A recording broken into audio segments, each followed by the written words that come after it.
quick content warning, listener. We've got an attempted suicide in this one. I don't mean to sound excited about it. If that's something you don't want to listen to, just go ahead and skip this one, to be perfectly honest. I kind of wish we could have skipped this one. The next one's even worse. But, if it's difficult to talk about, difficult to hear us talk about, it's at the very beginning, so maybe you could just, skip the first, 5 minutes after we start talking about the episode. You'll miss it all. Or, next week. It'll be cool. We'll be here next week, too. So, just do you, listener, know what you're getting in for. Take care.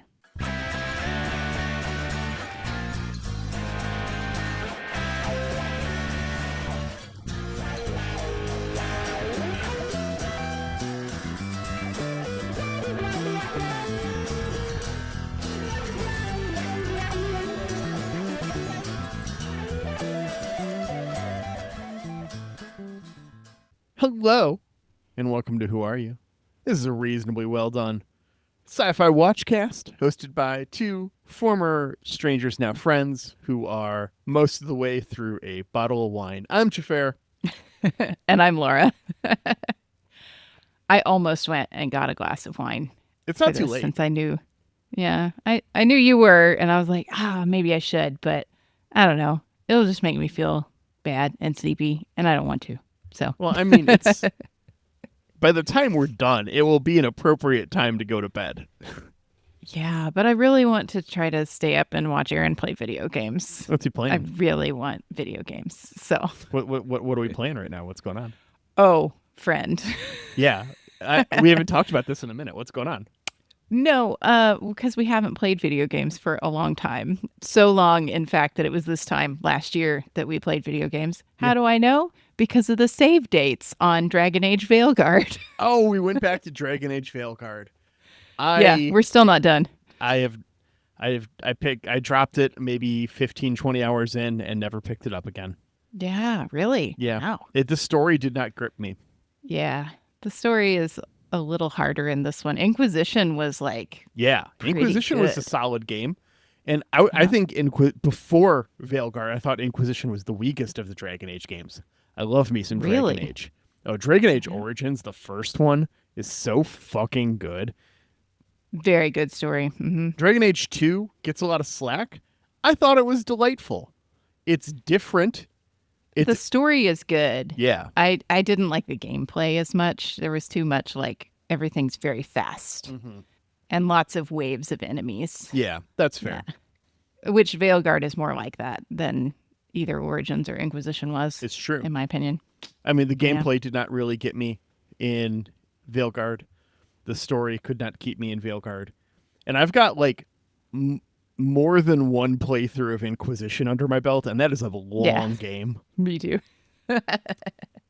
I think I've got 200% on Origins in my life done. I've done a lot of Origins, yeah.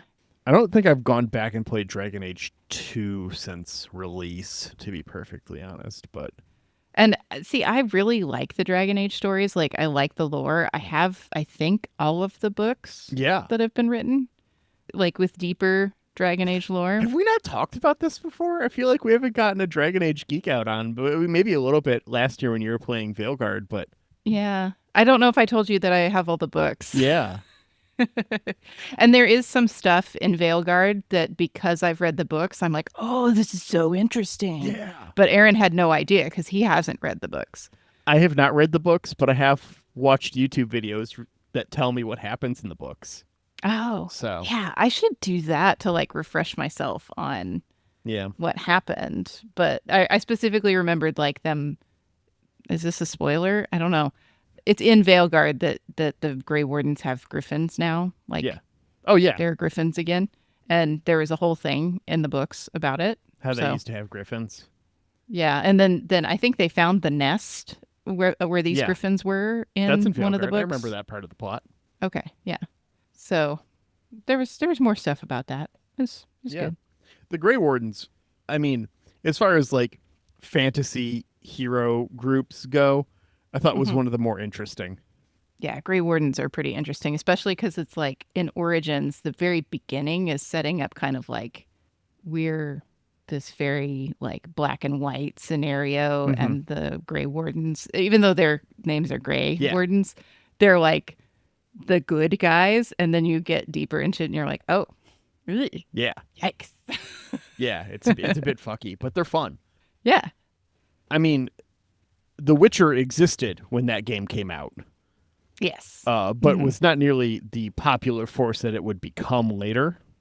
Yeah. Because most of those books, I think, were originally written in the 80s, the first couple.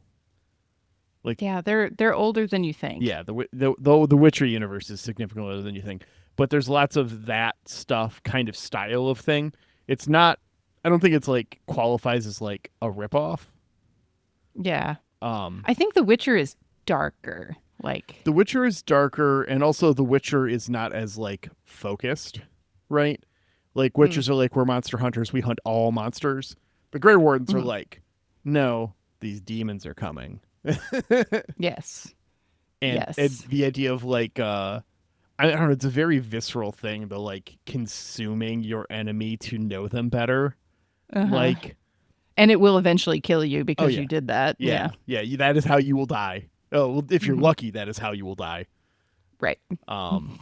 Yeah, it's very interesting to me. I thought it was a fun story. Origins was so good.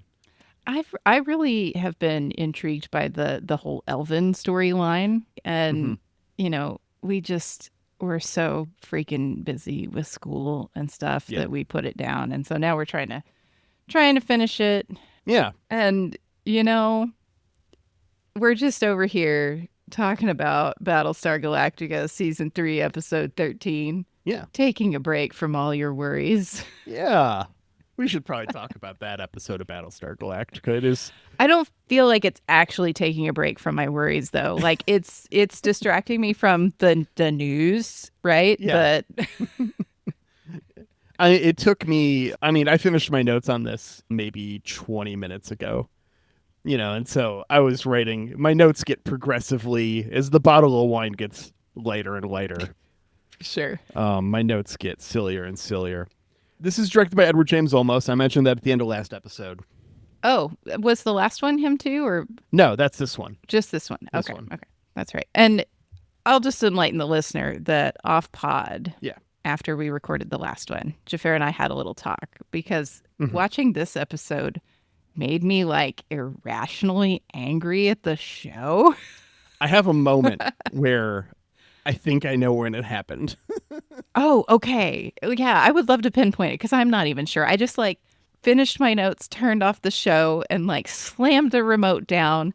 And did it go through the TV? To... Because I have a note where I have to ask you if you need a new TV. And I don't need a new TV yet. Okay. I did not throw anything at the TV. Okay. But I would love to hear when you thought I did. And I just like turned to Aaron, and I don't remember what I said. But it was something pretty like hateful toward the show. Like I was mad, and I was mad for like 30 minutes as we're trying to get ready for bed, and I'm just like yelling about this episode. Not my favorite, friends. So we open on some real Star Wars style shots of Galactica. We're like holding on a planet as the ship kind of like moves in front of the planet and stuff. It's very Star Wars opening. I really appreciated this. I thought it was fun to see them take that page. And I don't remember if it was this shot in particular, but it was somewhere in this episode that they were shooting Galactica, and I was like, ooh, she's banged up a bit. We do, yeah. I know the exact shot you're talking about. There's an overhead shot of Galactica where you can just see. Yeah. It's been a couple of years. Yeah. Oh, the scars upon her. Yeah. That is a growing storyline. They do a really good job of. So in the book, So Say We All, about the making of Battlestar Galactica, Ron Moore goes on a small rant about how it's absurd that Voyager doesn't show damage over the course of its journey. Yeah. How it's always this pristine Federation ship, and all of the things that happen to it are not shown on its hull, and how that always really bothered him. And fair, like, yeah. And that is made manifest directly in this show. Like, that complaint, like a handful of things of this show where we're like, wouldn't it be cool if Voyager did this? and it turned into this show, that is one of the bigger ones. And that is something that we will see more and more and more of until the end of the show. Yeah. She's not looking good. She's not looking great. She needs some work. Gaius is singing a lullaby to himself while slowly building himself a rope out of cloth straps. From his suit. It's like his suit jacket. You see the pinstripes and stuff. Mm-hmm. Gaeta wakes up in a cold sweat here as 6PT ties the knot as Gaius is like, wait, I shouldn't do this. And look, I want to make something very clear here. Suicide isn't funny. If you're struggling with this, seek help. Know that someone out in the world will miss you. Even if you're not aware of that person, if you're not cognizant, if you think that's not true, I promise it is true.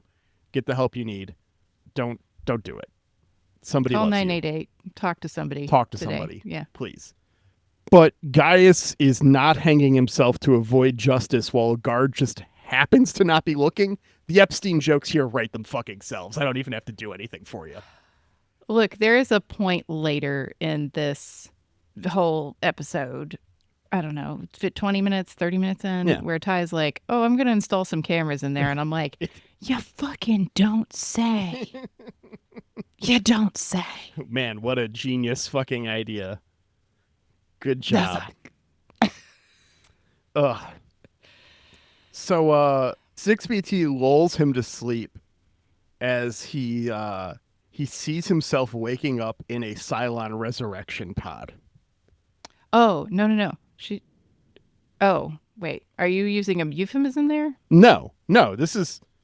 Gaius is literally, while he's hanging himself, he has a vision of himself waking up. Well, she doesn't lull him to sleep. She kicks the bed out from underneath him. Yeah, she's singing she's saying breathe deep and stuff. Like she's trying to get him to give up. Yeah. But she does actually kick the bed out from under him and tie that knot, which I have questions about, but we're not going to worry about that for right now. Yeah.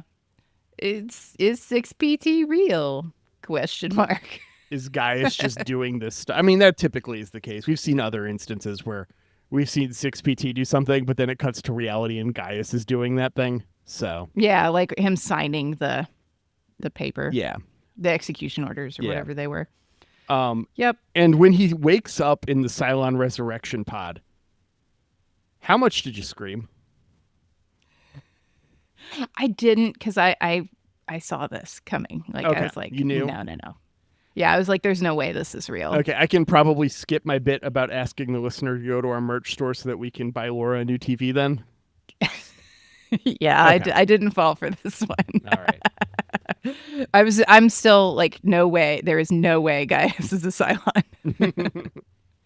To me, that would be the least interesting thing you could do. Well, I agree. And I think the show makes a definitive statement about that in this episode. Yeah, because he's like waking up in the pod and there's like sixes all around him. And he's like, oh, thank God, I'm not a bad person. I was just doing what I was programmed to do. I have no free will. Mm-hmm. Oh, thank God.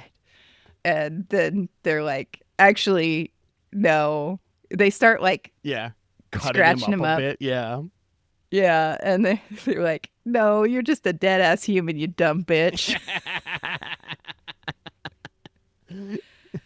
One goes to kiss him, and it's actually the guard giving him CPR. Yeah. Yeah, we come back to reality, and I'm guessing Gaeta, who had gone to Baltar's cell to be all like, hey, let me go talk to that guy. And the guy was all like, fuck no. And then Gaeta's like, look behind you. Is that supposed to be happening? Yeah, so we make sure Gaius isn't dead to theme here. Survivor count, 41,403. This is up 2. Yes, I would love to know why. Baltar and Hera. Okay. But we also saw 2 deaths last episode. And that's what I was thinking. They couldn't possibly have forgotten about Hillard and Sergeant Fisher, right? There's no way they forgot about those 2 guys. They're such important characters to the mythos of the show. So there must have been 2 unseen births. It's the only thing that makes sense. Mm-hmm. In this very short time. Because, you know, Mm-hmm. I don't know. Guys could have, because they talk about how he's been on a hunger strike and he might be hallucinating. Yeah. And he might be like suffering some ill effects from it. So it's like, okay, maybe there is more than like a week that this has been going on. Yeah. And I mean, like, any babies that are born right now were likely conceived on New Caprica. A while. And Yeah. even possibly, I mean, they would probably be conceived. I don't know how much time's passed since they've been off of New Caprica at this point. I'm not sure either. But it's possible that these children were conceived before the occupation even started on New Caprica. Shortly before, but before. After this, we come back and Tyrell brings Apollo to Joe's bar. The closest we are getting to Alondo and Garibaldi at the casino scene in this show. Yeah. I was like, a bar, but then I was like, okay, maybe I can get on board with that because, like, we've been on this ship for a while. As long as we can keep this bar, like, relatively orderly and it's just like no fights. The walls are made of kegs, which is weird. Yeah. And it's like there's a raptor hanging up in the corner and stuff. Yeah, that is kind of weird. Like, don't we need all our ships? Right. I don't know. Maybe that one's just super dead. It's just a shell. You'd still use bits of it, though. You'd still use bits of it. When a wing gets blown off and you need a new wing, you're going to take the wing off that guy and weld it onto the other one. Yeah, you're going to go to the little junkyard and get it. So I've told the listeners about my dad's antique car, right? I don't know if we've talked about this, Laura. Okay. I don't know. We've been doing this for years, so it's possible that I'm not remembering a conversation, but my dad has a 1970 BMW 2002. 2002 is like the model number, like you would have a 3 Series now. I'm Googling this car while we're it's classic. His is the dark green. I think there were 2 shades of green, like a light gross green. I know this car. Yeah. All BMWs are kind of based on this car at some level. Yeah. Yeah. He has that. He has a 1970. So it is an antique now. It's weird for me to say that because it wasn't when I was a child. Yeah. But I think he got it when it was like 5 years old. It wasn't new to him, but he's had it this whole time. Mm-hmm. But there was a period of time when I was a teenager that, you know, things kept breaking. The odometers in particular broke a lot. And so he would be going to the junkyards in Tulsa trying to find parts and stuff.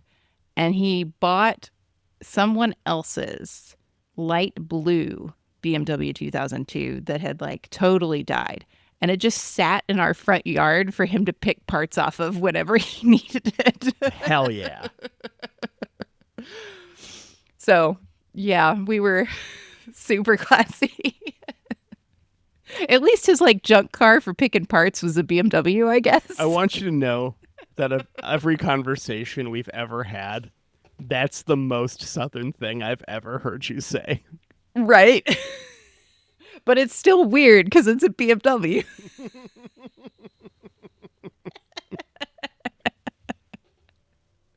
Years that car sat there till like I went to college. But he still got it. Fantastic. I would like to know how much it would cost to bury him in it one day because it's very much his car. I don't think any of us wants it. But it is very cool. It is very cool. God, burying someone in a car, that's got to be a fucking nightmare. Right. So and also like an ecological disaster. Like make sure you drain that oil pan and shit and everything out of there, please. Sure. Yeah, but that raptor should be being picked apart in the front yard. Right. Not in the bar. Yeah, I don't know. Is the bar going to wind up, if this is too spoilery, you can tell me, but is it going to wind up being like a locale that we go to? I remember a couple of scenes from stuff we haven't seen yet that I feel like happens at this bar. Okay. And this is just because we don't have Cloud 9 anymore, right? Like we need a new Got to do something. place where people are decompressing. Yeah. I don't know. I don't It's really fine, I remember guess. that much about it. I know that there's a couple of things that happened, but I don't know when and how soon. Well, that's a lie. Actually, I remember very distinctively one of them that's coming up, but I'm trying I to could be see ambiguous. Adama allowing this at this point, like after we've had a bunch of shit go down. We have no more pleasure ship. Like, okay, they can have a place to blow off their steam as long as it doesn't become a problem. The second it becomes a problem, I'm taking it away, children. Yeah. So, Tyrell and Callie are fighting, we find out.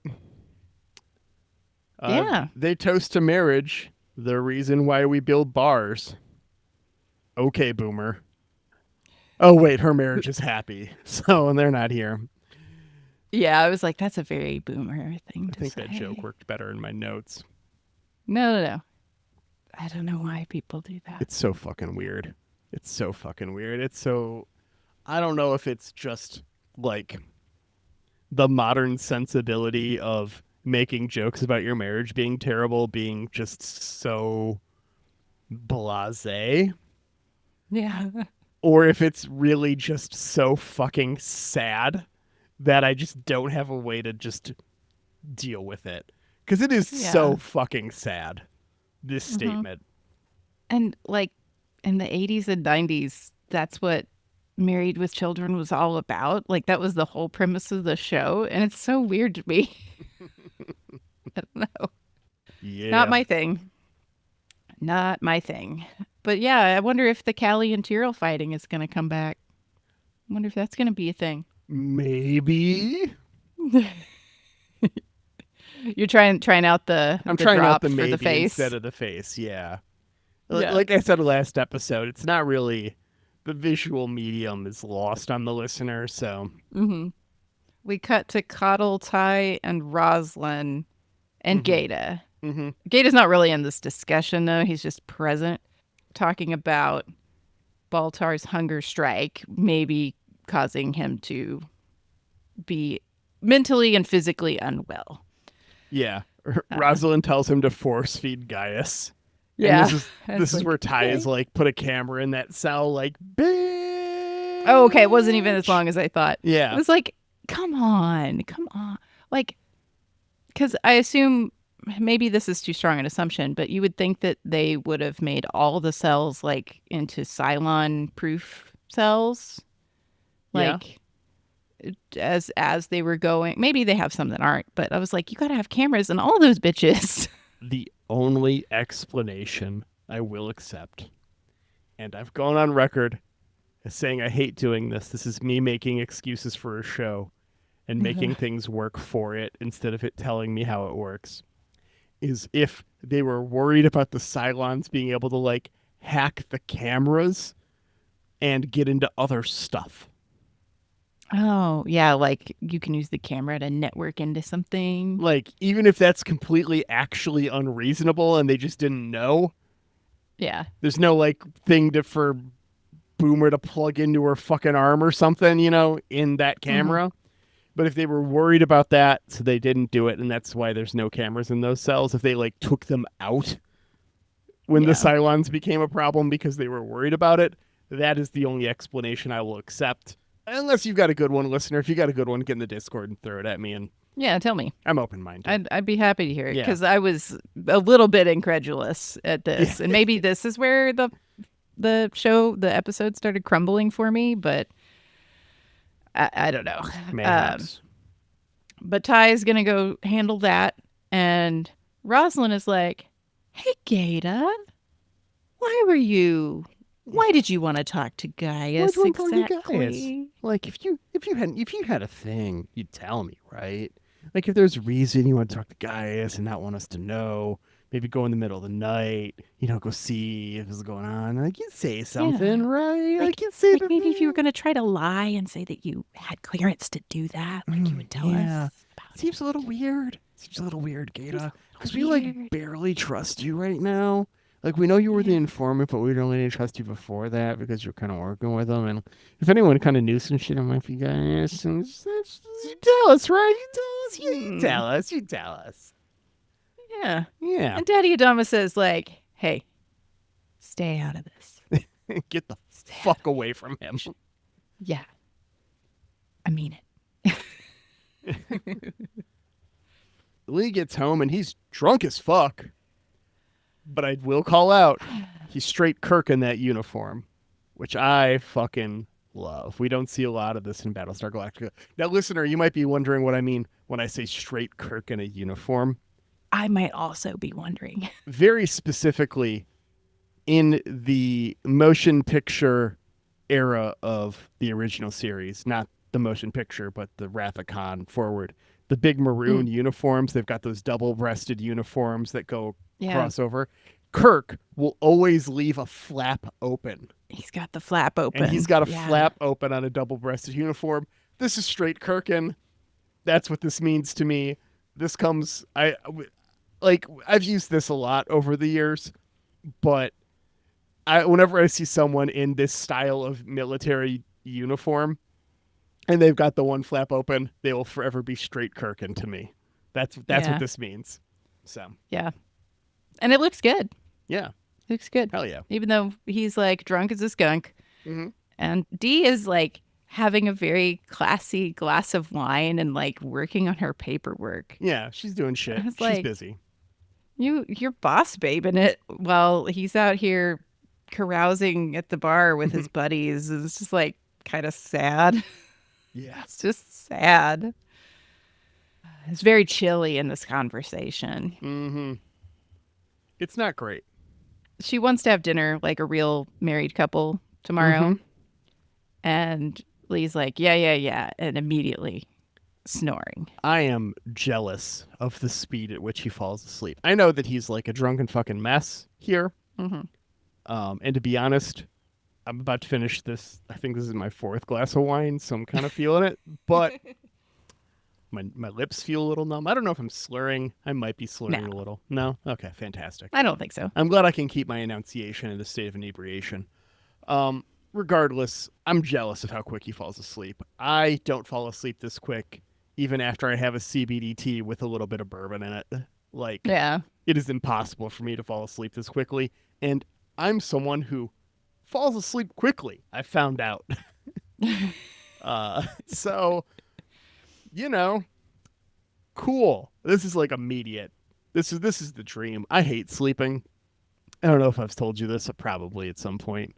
Yeah, I mean, you've told me about not dreaming. Yeah, I don't really dream. And so sleep holds very little allure for me. I wake up feeling kind of rested, but most of the time it's when my sinuses catch up with me. And so I always wake up feeling a little miserable. And it's just time that I'm unconscious. Been over this. Means nothing to me. I don't get to experience anything. I just kind of wake up the next day and it's the next day. And if I could eliminate sleep from my life, I 1,000% would. You sound like a tech bro right now. It's not even like, I would get so much work done. I'd be doing all this stuff. I'd be doing the international stock market or none of that bullshit. I might do a little bit more around the house. I'd read. 1,000%.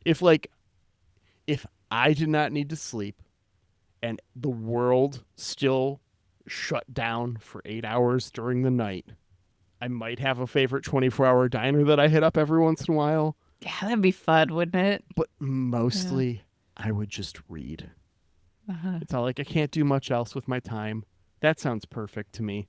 In fact, if everyone were awake all the time, I think I wouldn't like it as much. Just just a couple hours a night just to pick up my book and read. Which our book club died. I'm sorry about that, listeners.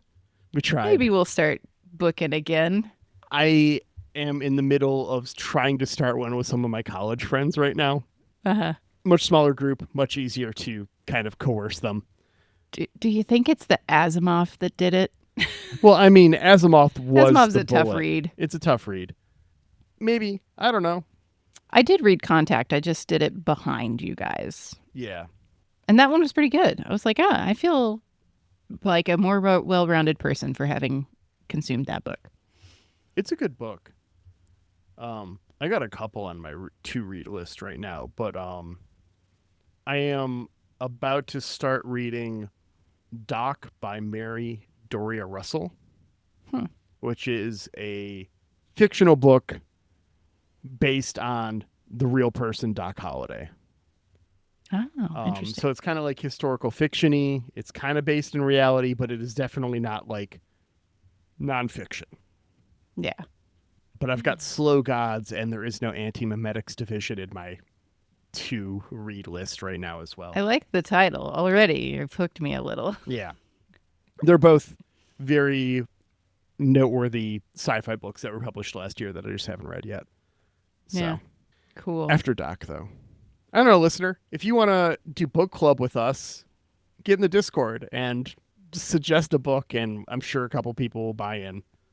Yeah. Yeah. And, if you just want to get in the Discord to hate on this episode with us, because we keep talking about anything else. We're almost 40 minutes into our record time. Yeah. And we've literally just taken any detour possible rather than talk about this episode, which was honestly very similar to the note-taking process for me. I think it took me about 2.5 hours to get through notes on this one. Yeah, I mean, I did sat down and powered through it, but I was mad about it when I was done. I tried at 3 p.m., I want to say. I had finished getting the second coat of paint up in the room that I've been remodeling of primer and drywall sealant and stuff because I've spent my morning sanding drywall, which fucking sucks, by the way. If you've never sanded drywall, pay a professional. Yeah. I did it during my volunteer service when I was a student in New Orleans because we were rebuilding houses in St. Bernard Parish in the Ninth Ward and stuff, for people who maybe didn't have resources for the professional. So they got volunteer college students instead. And it sucks. Yeah. You can actually see right behind me my breather and my safety, my PPE hanging out.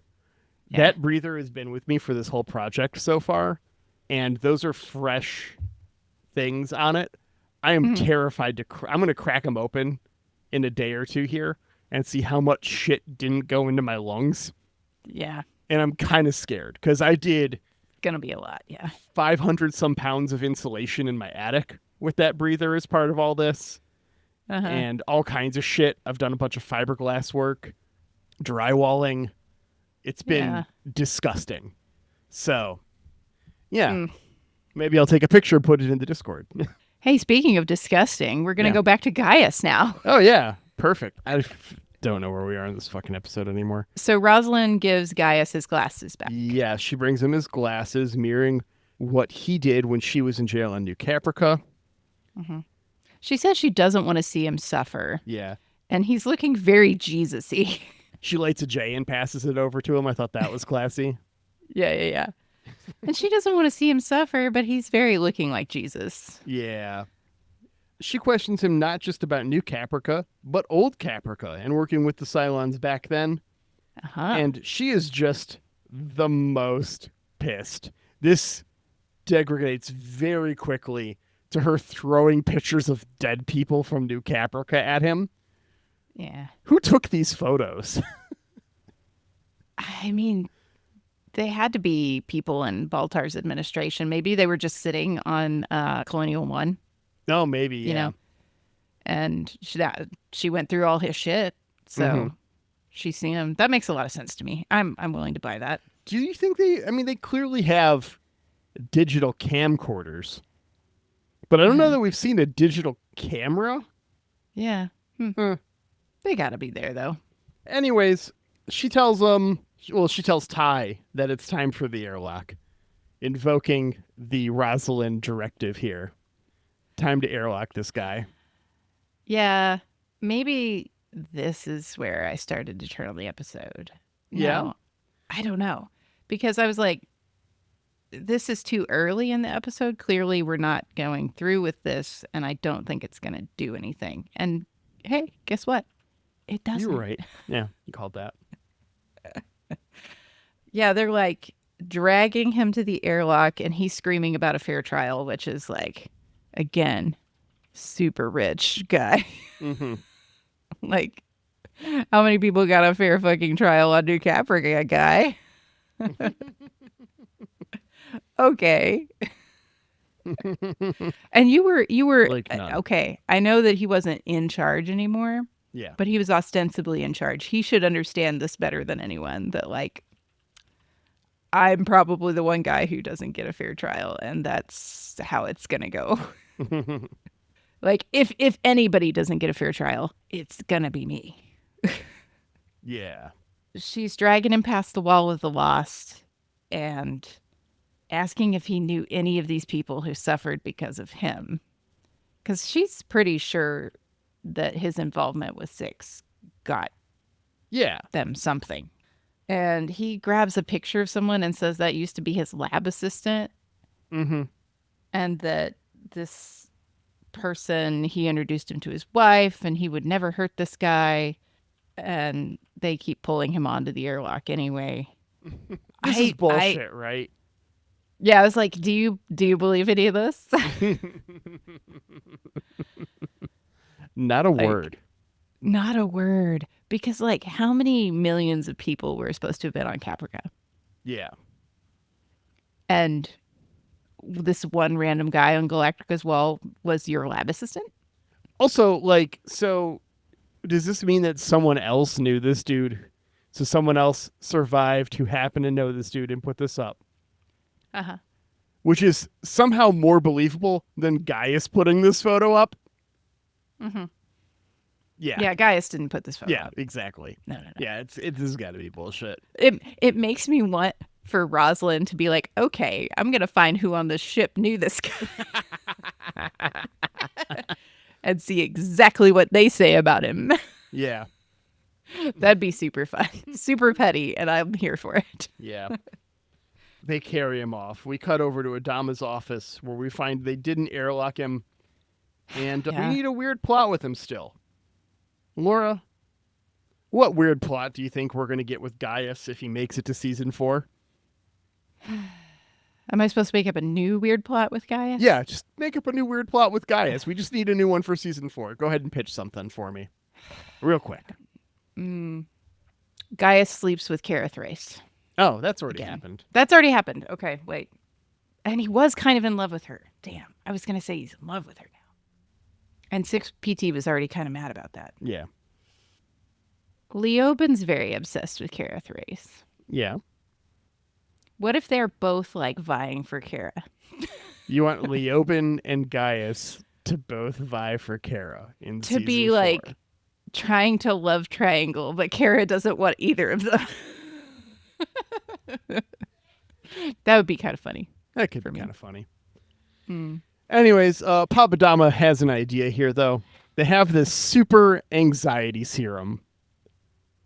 I wonder if this is just millennial blood. Magic millennial blood. just magic millennial blood. Yeah. Let's just do a little light war criming. Yeah. You know, whatever. Mm-hmm. Let's just give him some really bad anxiety. Let's take away this Lexapro. Mm-hmm.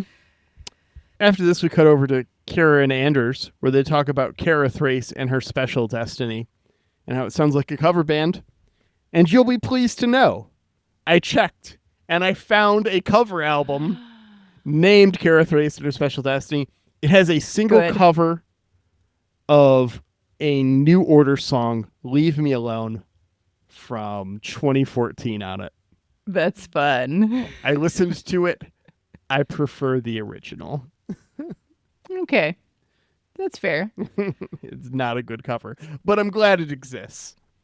I'm liking my made up storyline a little more now, because I was thinking about how like Anders and Lee are kind of like two good, with quotations, like male characters vying for her attention, and if she gets stuck with the two bad ones later, that would be she would I mean, nobody deserves Leoben or Gaius, but yeah, she's kind of running out a lot of her goodwill on these two individuals.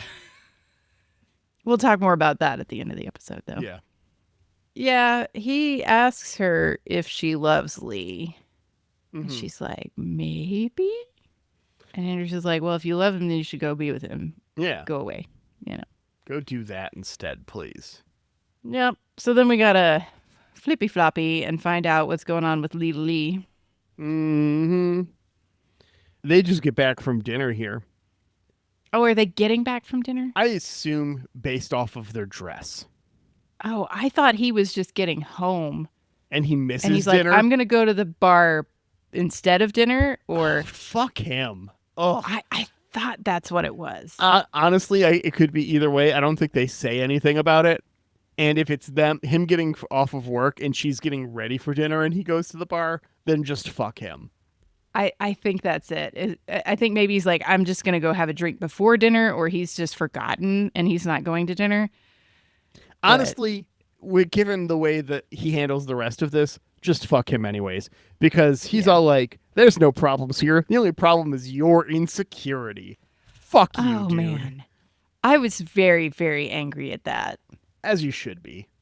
I mean, projection much. Like, right. And she's really smart here. Like, she seems to be like, yeah, maybe I am a little insecure or whatever, but she's like, this is pointless. This marriage is a lie. And I'm ready to leave it. Like, this is dumb. And she's right. Yeah. This is pointless and they should leave it. Mm-hmm. But Anders is trying to leave and Spucks won't let him. Yeah. But he does get away from her. He says that he loves her and gives her back her dog tags. I just want to note, in my notes right here, I say, I, much like Lee, need a drink after this, which is actually when I went and opened the bottle of wine that I'm now through. That you're still going through because you still need to drink about this stupid show. About the stupid episode. Yeah. Yeah. But, so yeah, Anders leaves her dog tag and her ring with her. Yeah. But I want you to know, as this scene happens, they have a kind of passionate kiss here. Mm-hmm. And Beth, unaware of the greater plot here, having not seen season 3 of Battlestar Galactica, walks in and goes, just shouted, "Damn, that was some mouth fucking." Yeah, okay, sure. When I explained the plot around it, it became much sadder very quickly. It is very sad. Just like Baltar insisting that he's a human being who has rights. Yeah.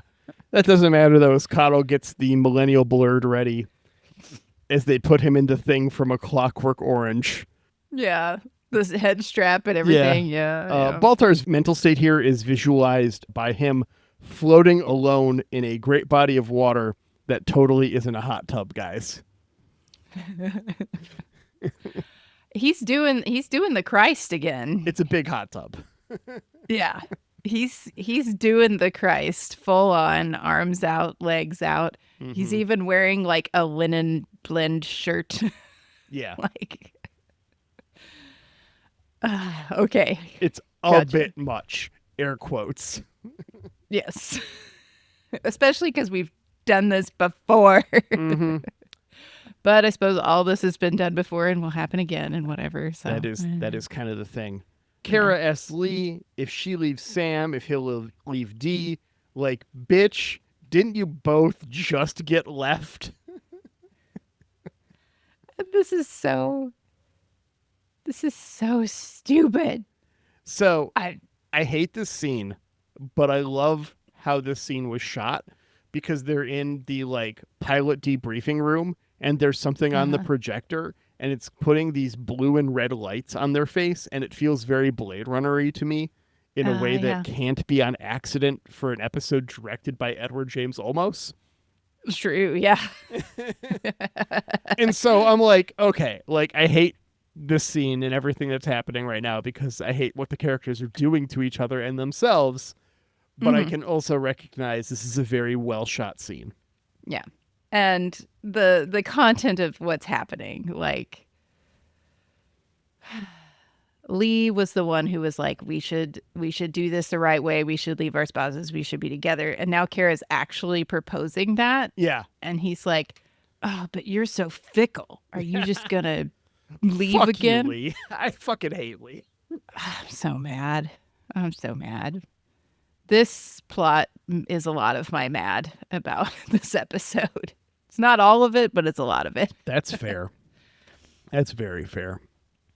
Yeah. So Starbucks storms off, and we're just going to do this all over again. We're just going to do the dance all over again. Like the actual dancing, not the boxing dancing. Over in Baltar's mindscape, Adama calls out to him to save him in his mind. But he relives the detonation on Caprica when he turns on the light and defends himself still. He yells, causing the nurse, who looks a lot like a 6 but isn't. Oh, yeah. They did a really, really good job with casting this person. I missed that part while taking notes. Yeah. I had to because there was a minute where I only saw it in the step back where she knocks over the stuff. I just heard the knock over. And I was just like, is that Trisha Helfer? Did they dress her up like Gina or something to do this scene? And just not address it at all? Oh, that'd be so interesting. And then I paused, and then it's all no, it's not her. And then they show her actually in focus in 5 minutes in the scene anyways. But yeah, it took me 5 tries to get it paused perfectly. I actually took a screen cap of it, and I'll send that over your way right now. All right. I'll go ahead and post that in the Discord. Right. Current with pod, no spoilers. There we go. Look at how much this actress looks like Trisha Helfer, but is not Trisha Helfer. Yeah. I totally missed that there was a nurse right there. Yeah, that's who knocks over the shit, which causes him to think that there's explosions and stuff. Yeah, yeah. Before this, he was because Rosalind is being very direct about, did you conspire to destroy Caprica or the colonies? And he's giving them information, and that he's well, conspiracy means that I had an intent to do it, and I didn't intend anything. Yeah. I intended to get fucking rich and famous.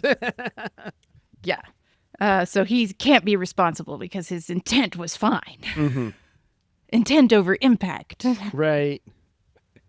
He ends up screaming out in many voices here, which is a weird choice, Eddie, but it works. Yeah. And he's doing some rambling too about that Caprica 6 chose him. I don't think he calls her that. I think he just refers to as her. Yeah. She chose me.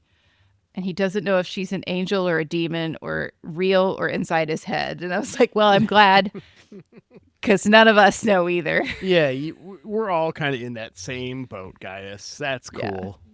But I was just when we started this whole scene, I was like, oh, fucking goody. More fucking Gaius hallucinations. Just what I wanted. You'd asked for that. You'd actually gone out of your way and complained to me off pod about how there haven't been enough Gaius hallucinations recently. Yeah. I just need more. Yeah. Just gotta have more. I'm glad we could get that in for you. Lee toys with his wedding ring at the bar. Yikes, bro. Tyrell approaches, questioning why things can't go back to normal. I don't know, Tyrell. Why do you think? Well, if it wasn't the living in space in constant fear of annihilation while surviving 2 diasporas and a genocide, I'd say it's drinking your problems away instead of dealing with them that's not helping. Yeah. Lee gets really personal. Yeah. And asks if Tyrell ever thinks about Sharon. Now, he's all hey, I'm thinking a lot about my ex-girlfriend. Do you ever think about your ex-girlfriend? The situations here are very, very, very, very, very different. Agreed. It kind of seems like Tyrell's no, his very firm, hard no on this is what pushes Lee into the next step. But it's I get that Kara's being a little toxic. A little. She's being pretty toxic. but she didn't try to murder your dad. Right. Boomer tried to murder your dad. It's fucked. Those two things are just not the same. They are not. Not even a little bit. Like, and not only did Boomer try to murder his dad, but she like also was on Cylon occupied New Caprica as an occupier. She was there doing the occupying. The kind of toxic that Kara is and the kind of bad that Boomer is are not the same. No. But he's doing a false equivalency in his head of like, oh, well, if Tiro can do it, I can do it. And it's like, no, they're not the same. They're not the same. Back to Baltar, he makes an argument for having always been a background player. Uh-huh. Can't blame me. I was just around. I didn't make any decisions. But Baltar, again, he didn't intend anything. Yeah. He didn't intend anything. Yeah. Baltar says they weren't at the temple to find Earth, but rather he was trying to identify the final 5 Cylon models, which sparks some like, oh shit, maybe we could get that out of him from Adama and Rosalind real quick. Yeah, except that he didn't ever actually get that. Oops. Yeah. He sees himself floating again in his Cylon resurrection pool, but this time being touched by all the dead kids from New Caprica. Yeah. A lot of little dead kids. A lot of dead kids. Like zombie arms. Yep. No good. Yeah, it's a lot. He does acknowledge, though, he knows he is not a Cylon. Mm-hmm. Yeah. Rosalind asks point blank, are you a Cylon? He says no. And it's interesting because that's when the dead children also pull all their hands back from the resurrection pool. Yeah. So I was like, is that trying to tell me something? I don't know. I mean, I think the visual language there is that the Cylons welcome each other, right? And so he's not being welcomed by humanity or the Cylons by that. I don't know. Yeah. Maybe. Yeah. He's also not dead, so they can't really welcome him. These dead humans can't really welcome him because, like, he's not going to die. I mean, we could just, at STLV, they've really been bringing the Battlestar people around lately. Maybe we can just ask him, just like get in line and go up like, hey, hi, Mr. Olmos.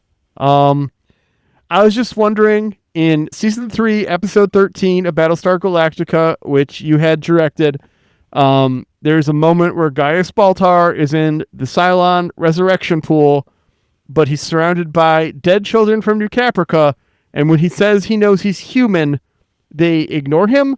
Are you trying to say that these kids are Cylons? I don't know what's going on here, and I would really like you to explain. I'll take my answer at the bar.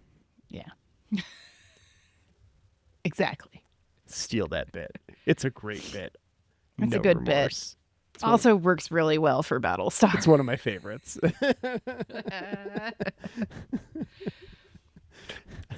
Yeah. Yeah. So let's see. Adama wants to know what he told the Cylons, or he's going to let him go.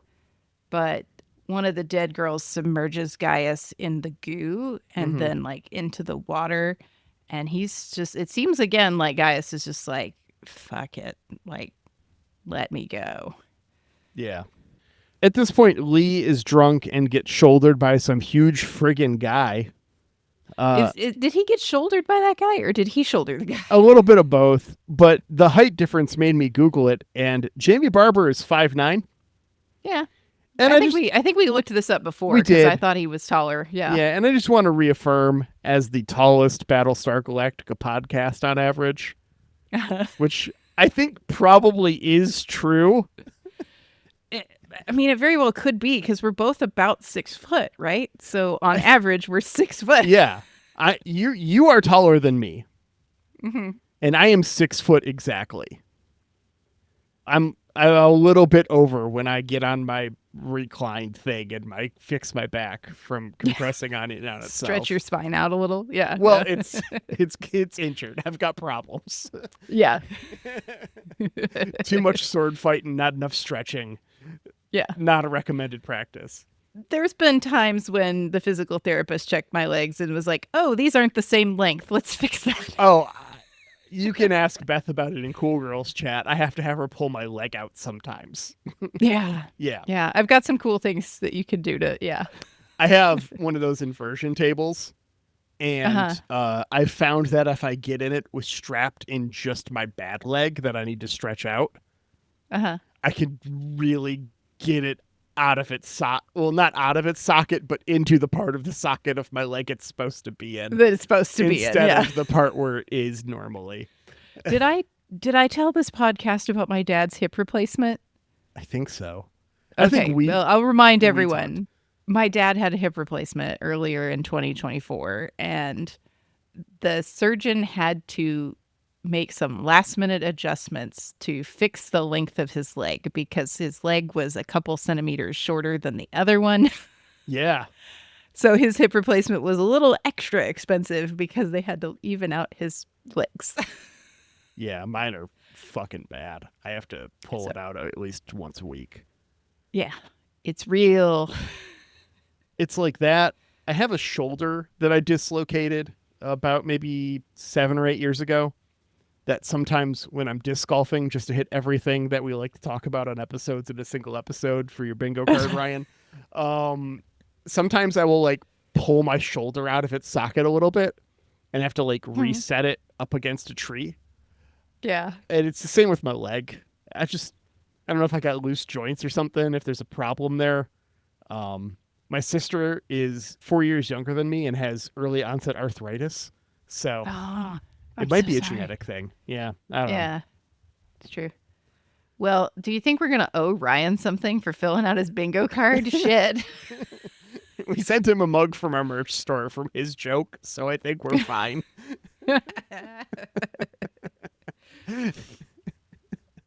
I hope that arrived in one piece. Anyways. Yeah, Gaius. Like, Gaius is dying. Coddle is like, let's stop the war crimes now, please. Yeah, Coddle ends this to save Baltar's life.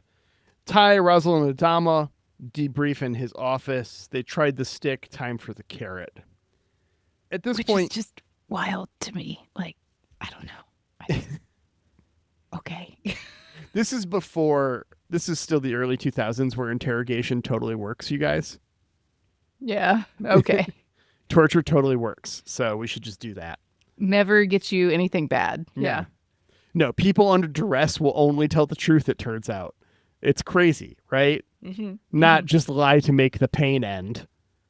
Mm-hmm. Not just tell you what you think you want to hear so that way you stop hurting them. That'd be crazy. Right. Anyways, Lee attempts an apology as Gaius managed to open himself up a little bit to Gaeta after his liberating experience in the hot tub. Baltar can't resist the chance to tell someone he's smarter than them and corrects Gaeta's math on some star charts, as D can't resist the chance to give Lee another fucking chance he doesn't deserve. I was really mad here. You should be, and you will be more later. Well, let me get that right on the camera, and you will be more later. Great. Because I was ready. I was like, D, stand up for yourself. Stand up for yourself and have some goddamn dignity. Mm-hmm. This man doesn't deserve another chance. And I don't know. I don't know how this happened. But I mean, it happens all the time, I guess. I see lots of like girl boss ladies saddled to men who don't deserve them. So...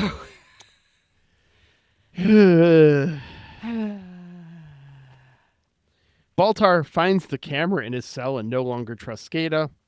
Oh yeah, this is like where he's like so excited to be correcting someone. Yeah. Do you think Gaeta messed up his stuff on purpose? Oh, 100%. Gaeta's pretty good at math. I'm sure he fucked this up so that Baltar would have a chance to correct him.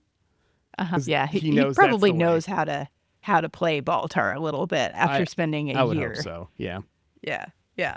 And he's all into that. And Gaeta, he overextends his hand because he's like, if you can help us with this. He's also constantly looking up. Yeah, he is doing a really bad job. Like, why would you look at the camera? You don't need to do that. Yeah. You don't need to do that. It's there. Mm-hmm. If it's not working, that's not your problem at this point. And also, looking at it isn't going to help. Yeah, it doesn't do anything except blow your cover, which, he's looked at the camera and then he goes just a little too far and saying, well, like, maybe I can get you out of the cell if you can help us with this. Like, maybe they'll be pleased by it. And that's the bridge too far. Like, if he just said, Gaius, maybe I can get them to spare your life at this point, I don't think Gaius would have noticed anything. Yeah. But he offered, as Gaius calls it, the creature comforts. And that was too much. Mm-hmm. The gig is up. Yep. So Baltar notices this camera and he whispers something he says, of course I knew you were feeding information to the Resistance. So you think I'm an idiot missing these documents all of a sudden all the time? Like, I knew what you were doing. I was allowing you to feed information to the Resistance. That's important. I don't want to believe him. You shouldn't. But it's important to note that he makes this connection here. Mm-hmm. And then Baltar whispers something in Gaeta's ear that gets him stabbed with a pen in the throat. Yeah. I really want to know what that is. You will. I really want to know. I think. Because that was what? Yeah, Gaeta gets pretty upsetty spaghetti here. He really did. And when they, of course, they like rush in Adama and Ty and maybe also Rosalind. Yeah. Yeah.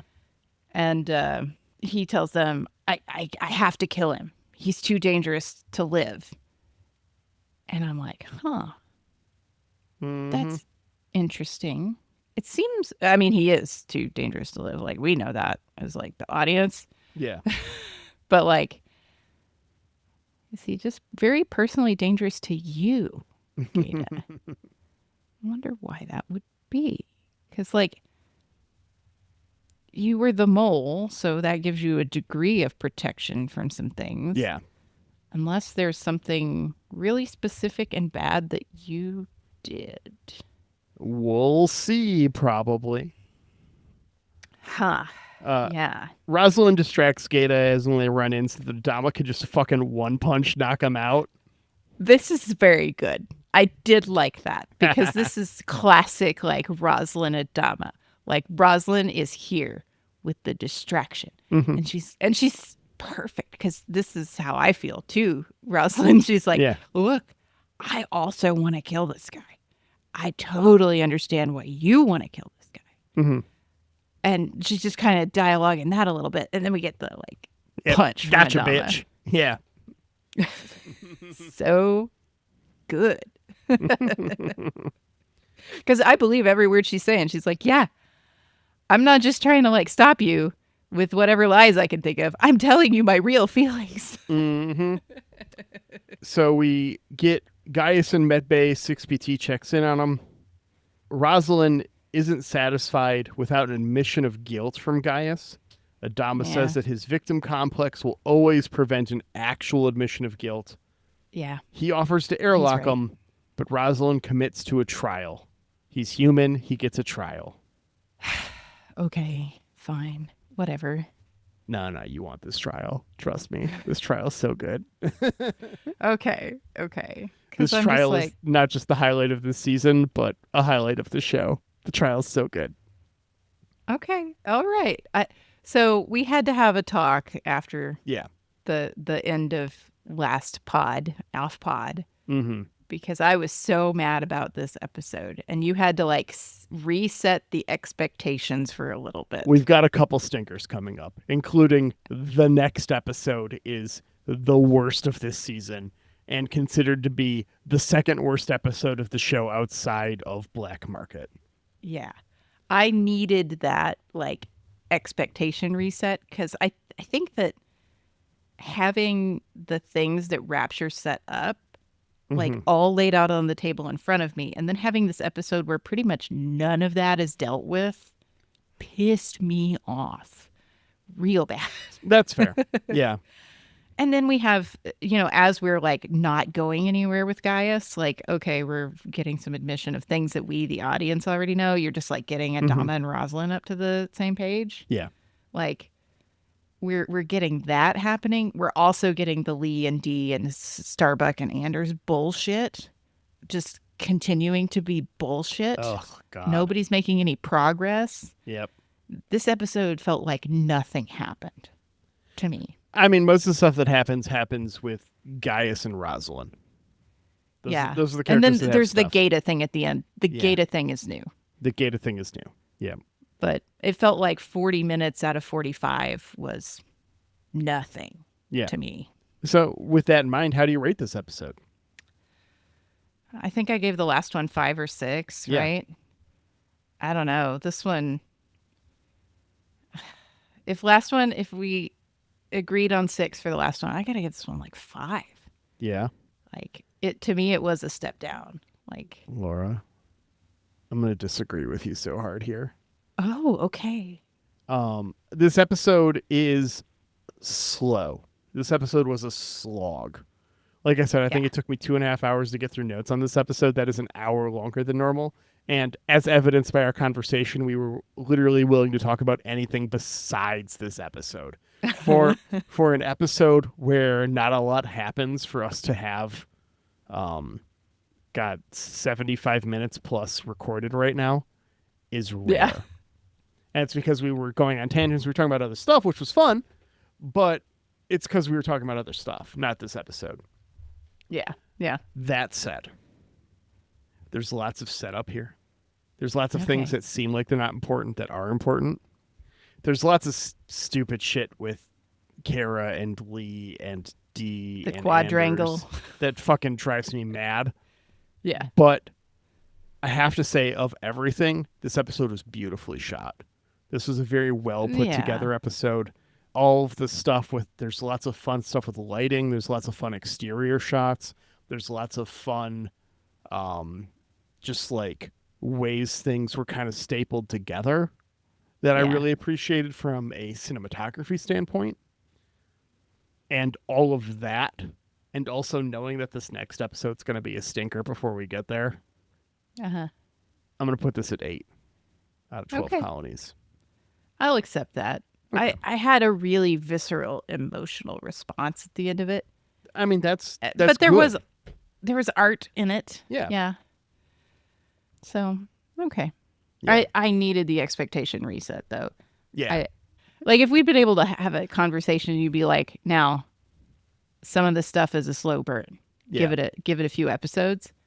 Maybe I would have felt different. Fair. Going into this one. But I had a whole bunch of stuff built up in my head about like, so this, and this. And then it felt like nothing happened.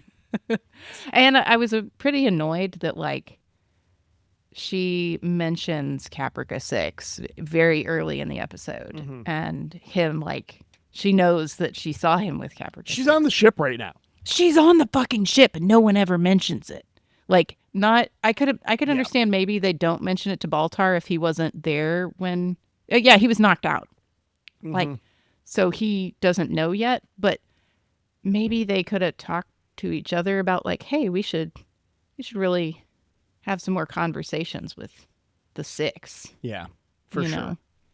But nobody said anything about it, so that just like pissed me off. Mm-hmm. Where did you think that oh no, you told me where you thought that I would have hit the TV. When Gaius wakes up in the resurrection tank, if it ended That's up right. he was a Cylon the whole time. Yeah. But I was too smart. You got it. You knew what was going on. You know who else knows what's going on? Jeremy Siegel. JeremySiegel42.bandcamp.com. Thank you so much for our theme music. Appreciate the hell out of you, buddy. And thanks to Angry Dare Time Machine on Instagram for the podcast artwork. Aaron, thanks for editing this one. And my double takes and my slurring that got progressively worse over the course of the episode. I am quite aware. Some of it will be left in for comedic effect, right? That's fair. If a bad take is funnier than a good take, take out the good take. Fuck it. I have no ego to wound. That's not true. But I'm not Not gonna if you don't listen. Yeah, I don't listen, so my ego won't be wounded. Yep. And thanks, listener, for being here for like 80 minutes of us sort of talking about an episode of Battlestar Galactica. I hope you like old BMWs, listener. Yeah, it's pretty neat. I'll take a picture sometime. Throw it up in the Discord, where you can go, listener, and see the image of not Trisha Helfer that I posted 10 minutes ago. All right, guys. See you next week. Bye, Internet. Bye.